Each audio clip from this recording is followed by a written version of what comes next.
It's a good idea when you're weathering your track to just make sure everything's running good once you do all your painting. And then do it again. Check everything once you ballast too. But that's what I've been doing. Running my Loco over the areas that I've weathered. No problems.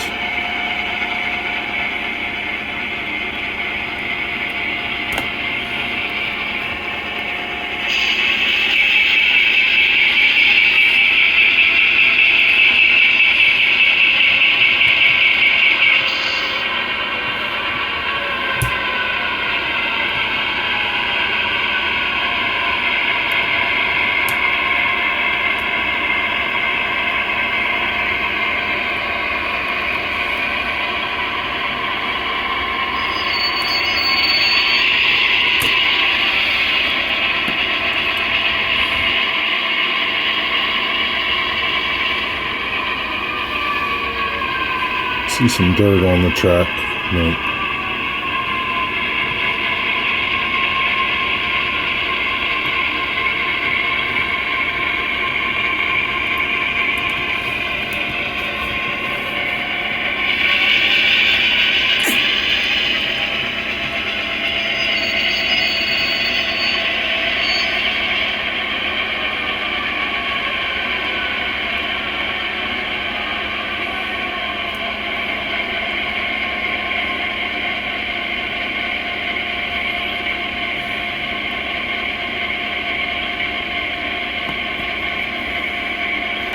This is a great locomotive. It runs so good, man.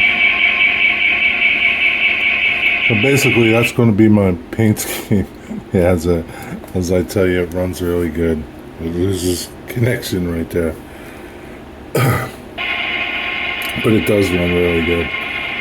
There could be some boogers on the track where I stopped it from the paint. So that's why it's really important to go over your track once you do something to it, like spray it, ballast it, micro weather it. It's good to check it and make sure everything's running right. And do it section by section. You know, you're doing a big layout. You don't need to weather everything all at once. Do an area and move on. Do an area, move on. And if you want to ballast an area and then move on. Do something else and come back to it.